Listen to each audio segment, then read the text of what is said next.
ہم سے ناراض ہونے والوں کی کتنی تعداد اور راضی ہونے والوں کی کتنی تعداد ہم بہتر سمجھتے ہیں۔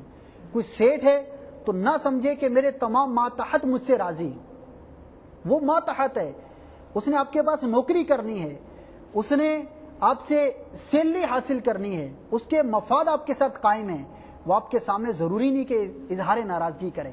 آپ استاد ہیں تو ضروری نہیں کہ شاگرد آپ سے راضی ہے، ہو سکتا ہے آپ نے اس کی حق تلفی کی ہو۔ جی ہاں، جہاں استاد کے حقوق ہیں وہیں شاگرد کے بھی حقوق ہیں، جہاں ماں باپ کے حقوق ہیں وہیں اولاد کے بھی حقوق ہیں۔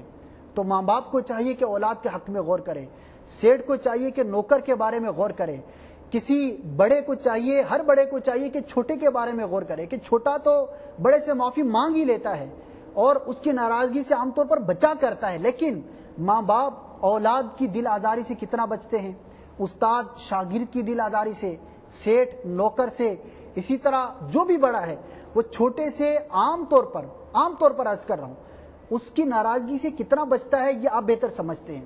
تو جو بڑا ہے اس کو زیادہ غور کرنا چاہیے۔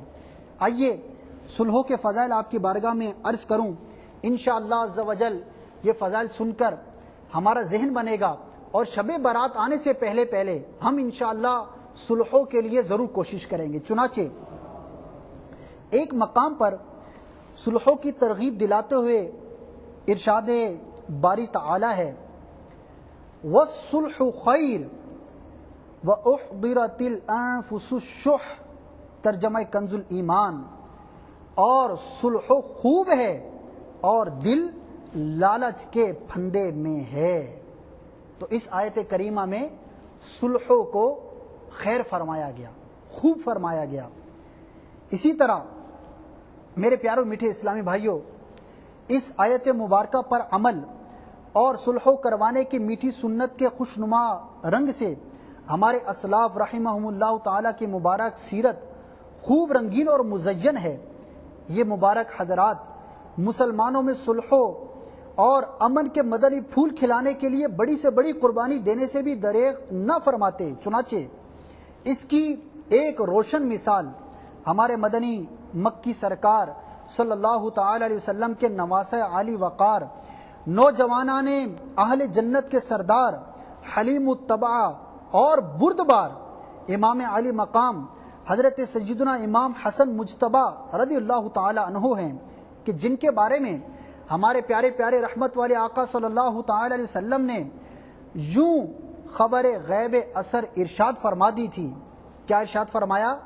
کہ میرا یہ بیٹا سید یعنی سردار ہے، اور امید ہے کہ اللہ تبارک و تعالی اس کے ذریعے مسلمانوں کے دو گروہوں کے مابین صلحوں کروائے گا۔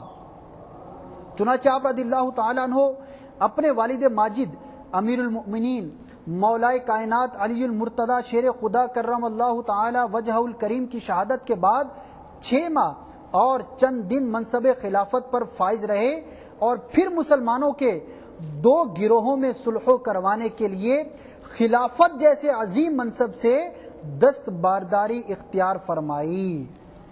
دیکھا میرے پیاروں میٹھے اسلامی بھائیوں کہ ہمارے اسلاف کس طرح صلحوں کے لیے کوشش کیا کرتے تھے۔ خزان العرفان شریف پر ہے، سرکار مدینہ صلی اللہ تعالی علیہ وسلم دراز گوش پر کہیں تشریف لے جا رہے تھے کہ انصار رضی اللہ تعالی عنہم کے پاس سے گزر ہوا، وہاں کچھ دیر توقف فرمایا یعنی ٹھہرے، اس جگہ دراز گوش نے پیشاب کیا تو ابن ابی نے ناک بند کر لی۔ حضرت سیدنا عبداللہ بن رواحہ رضی اللہ تعالیٰ عنہ نے فرمایا، سرکار صلی اللہ تعالی علیہ وسلم کے دراز گوش کا پیشاب تیرے مشک سے زیادہ خوشبودار ہے۔ سرکار صلی اللہ تعالی علیہ وسلم تو تشریف لے گئے، ان دونوں کی بات بڑھ گئی اور دونوں کی قومیں آپس میں لڑ گئی اور ہاتھا پائی تک نوبت پہنچی۔ سرکار صلی اللہ تعالی علیہ وسلم واپس تشریف لائے اور دونوں میں صلحوں کروائی۔ اس معاملے میں یہ آیت کریمہ نازل ہوئی، ترجمہ کنز الایمان، اور اگر مسلمانوں کے 2 گروہ آپس میں لڑیں تو ان میں صلحوں کرواؤ۔ تو میرے پیاروں میٹھے اسلامی بھائیوں اور مدنی چینل کے ناظرین، دیکھا آپ نے کہ آپس میں صلحوں کروانا اور مسلمانوں کی خیر خواہی چاہنا، یہ کتنے بڑے اجر کی بات ہے۔ آئیے اب آپ کو ایک ایسی روایت پیش کرتا ہوں کہ یہ روایت سن کر انشاءاللہ آپ کے سینے میں جو دل ہے نا وہ صلحوں کے جذبات سے جھوم اٹھے گا۔ اتنی پیاری روایت ہے، خدا کی قسم کہ اگر یہ روایت سن کر ہمارے دل میں بیٹھ گئی تو انشاءاللہ ہمارے معاشرے سے جھگڑے ختم ہو جائیں گے۔ چنانچہ حضرت سیدنا انس رضی اللہ تعالی عنہ ارشاد فرماتے ہیں، ایک روز سرکار دو عالم صلی اللہ تعالی علیہ وسلم تشریف فرما تھے کہ آپ نے تبسم فرمایا، سبحان اللہ، سرکار مسکرا دیے۔ حضرت سیدنا عمر فاروق رضی اللہ تعالیٰ عنہ عرض کی، یا رسول اللہ صلی اللہ تعالی علیہ وسلم، آپ پر میرے ماں باپ قربان، آپ نے کیوں تبسم فرمایا؟ ارشاد فرمایا، میرے دو امتی اللہ تبارک و تعالیٰ کی بارگاہ میں دو زانوں گر پڑیں گے، ایک عرض کرے گا، یا اللہ عز و جل اس سے میرا انصاف دلا کہ اس نے مجھ پر ظلم کیا تھا۔ اللہ تبارک و تعالیٰ دعویٰ کرنے والے سے فرمائے گا، اب یہ بیچارہ کیا کرے، اس کے پاس تو کوئی نیکی باقی نہیں۔ تو وہ مظلوم جس پر دنیا میں ظلم کیا گیا ہوگا عرض کرے گا، اے باری تعالی میرے گناہ اس کے ذمے ڈال دے۔ اتنا ارشاد فرما کر سرکار کائنات شاہ موجودات صلی اللہ تعالی علیہ وسلم رو پڑے۔ اپنے ایک امتی کا یہ حال سن کر تصور کر کے سرکار علیہ الصلوۃ والسلام رو پڑے۔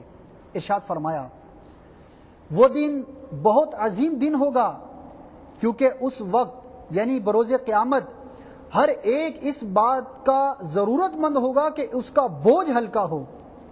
اللہ تبارک و تعالی مظلوم سے فرمائے گا، دیکھ تیرے سامنے کیا ہے۔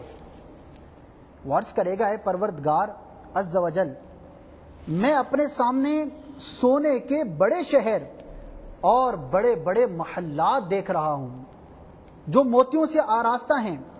یہ شہر اور عمدہ محلات کس پیغمبر یا صدیق یا شہید کے لیے ہیں؟ اللہ تبارک و تعالی ارشاد فرمائے گا، اے شخص یہ اس کے لیے ہیں جو ان محلات و شہروں کی قیمت ادا کرے۔ سبحان اللہ۔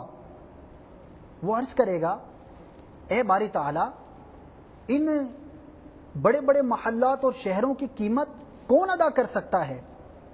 اللہ تبارک و تعالی ارشاد فرمائے گا، اے میرے بندے تو ادا کر سکتا ہے۔ وہ عرض کرے گا، وہ کس طرح؟ اللہ تبارک و تعالی ارشاد فرمائے گا، اس طرح کہ تو اپنے بھائی کے حقوق کو معاف کر دے۔ بندہ عرض کرے گا، یا اللہ عز و جل میں نے سب حقوق معاف کیے۔ اللہ تبارک و تعالی ارشاد فرمائے گا، اے میرے بندے اپنے بھائی کا ہاتھ پکڑ اور دونوں اکٹھے جنت میں چلے جاؤ۔ پھر سرکار نامدار دو عالم کے مالک و مختار شہنشاہ ابرار صلی اللہ تعالی علیہ وسلم نے ارشاد فرمایا، اللہ عز و جل سے ڈرو اور مخلوق میں صلحوں کرواؤ، کیونکہ اللہ تبارک و تعالی بھی بروز قیامت مسلمانوں میں صلحوں کروائے گا۔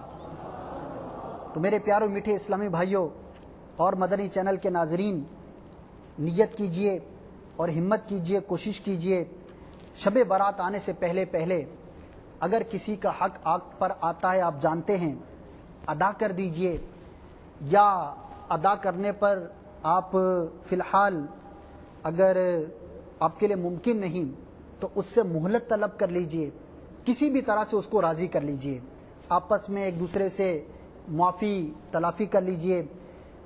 کتنا ہی کسی نے آپ کا دل دکھایا ہو، آپ اسے معاف فرما دیجئے۔ دوسرے سے معافی مانگنی ہے اور دوسرے کے حق اگر اپنے اوپر آتے ہیں تو اس کو معاف کر دینا ہے۔ میرے امیر علیہ سنت دامت برکاتہم العالیہ نے اپنے تمام حقوق تمام مسلمانوں کو معاف فرما دیے ہیں، بلکہ یہاں تک ارشاد فرمایا ہے کہ اگر مجھے کوئی شہید کر دے، مجھے کوئی قتل کر دے، مار دے، تو میں نے اپنا حق اس کو بھی معاف کیا۔ اور اس کی الحمدللہ عملی تصویر بھی آپ نظر آتے ہیں کہ امیر علیہ سنت دامت برکاتہم العالیہ پر جب حملہ ہوا اور قاتل پکڑے گئے تو امیر اہل سنت دامت برکاتہم العالیہ نے انہیں بھی معاف فرما دیا۔ تو اے کاش کہ ہمارا جذبہ پیدا ہو جائے اور ہم ایسا کرنے والے بن جائیں۔ تو میرے پیاروں میٹھے اسلامی بھائیوں، شب بارات قریب سے قریب تر ہے، آپ اس کی تیاری کیجئے۔ تیاری سے مراد یہی ہے اپنے آپ کو عبادت کے لیے تیار کر لیجئے، اور جہاں جہاں دعوت اسلامی کے اجتماعات ہوتے ہیں تو وہاں وہاں شرکت کی نیت کر لیجئے۔ اور اب تو الحمدللہ مدنی چینل بھی ہمارے پاس ہے، اللہ تبارک و تعالیٰ اسے نظر بد سے بچائے۔ انشاءاللہ عز و جل مدنی چینل کی برکتیں بھی اس رات کو ہم حاصل کریں گے۔ اللہ تبارک و تعالیٰ ہم سب کو جو کچھ سنا اس پر عمل کرنے کی توفیق عطا فرمائے، اور تمام مسلمانوں کو شب برات کی برکات حاصل کرنے والا بنائے، اور اس رات میں لہو و لعیب اور ہر قسم کے چھوٹے بڑے گناہ سے ہم سب کی حفاظت فرمائے۔ آمین بجاہ النبی الامین صلی اللہ تعالی علیہ وسلم۔ صلو علی الحبیب